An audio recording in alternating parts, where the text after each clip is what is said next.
네, 외신 브리핑입니다. 밤사이 나온 주요 외신 내용 정리해드리겠습니다. 먼저 첫 번째 소식입니다. 아르헨티나 정부가 현지 시간으로 내일 국가 부도 디폴트 위기를 막기 위해서 미국의 헤지펀드들과 최종 협상에 들어갑니다. 로이터 통신의 보도입니다. 네, 아르헨티나 정부 대표단은 내일 오전 11시 미국 측의 중재자를 찾아 협상을 재개할 예정인데요. 다만 내일은 채권단인 헤지펀드들과의 직접적인 대화는 이루어지지 않을 것으로 보입니다.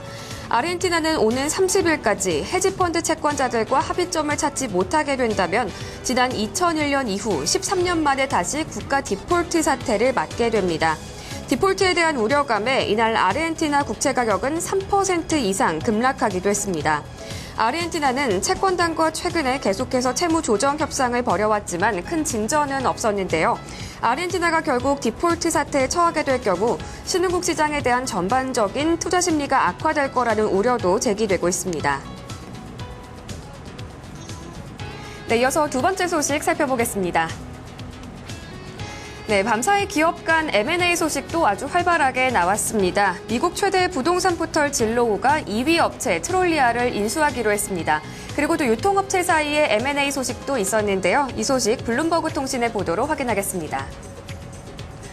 네, 현지 시간으로 어제 진로우가 트롤리아를 35억 달러, 우리 돈으로 약 3조 6천억 원에 인수하기로 합의했습니다. 트롤리아 주식 한 주당 자사주 0.444주를 지급하는 방식으로 합병을 진행하게 되는데요. 약 25%의 프리미엄을 부과하는 셈입니다. 트롤리아 최고 경영자는 양사의 인수합병 이후에도 계속해서 트롤리아를 이끌고 진로우의 이사회 임원으로 활동을 하게 될 예정입니다. 이와 함께 이날 미국의 저가 유통업체 달러트리가 경쟁업체인 패밀리달러를 85억 달러에 인수한다는 소식도 있었는데요. 이 두 곳의 매장을 합치면 세계 최대 유통업체인 월마트를 넘어설 걸로 추정이 됐습니다. 이에 따라 부동산 포털업계와 함께 유통업계에서도 대규모 지각 변동이 예고되고 있습니다. 네, 다음 소식 이어서 살펴보겠습니다. 미국과 유럽연합의 정상들이 현지 시간으로 어제 우크라이나 사태와 관련해서 러시아에 더욱 강력한 제재를 부과하기로 합의했습니다. AP통신의 보도로 함께 확인해 보시죠.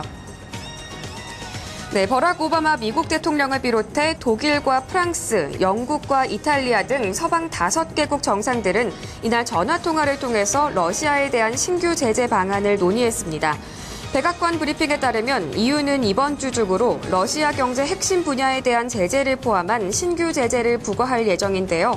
미국 역시 추가 제재를 이행할 예정인 걸로 알려졌습니다. 이번 조치는 푸틴 러시아 대통령의 측근은 물론 러시아의 재정과 국방, 에너지 관련 기업들을 겨냥하게 될 전망입니다. 서방 국가들은 말레이시아 항공기 피격의 주체를 우크라이나 분리주의 세력으로 보고 있는데요. 이에 따른 러시아에 대한 압박 강도를 키우고 있는 상황입니다. 네, 외신 주요 소식들 살펴봤습니다. 지금까지 외신 브리핑이었습니다.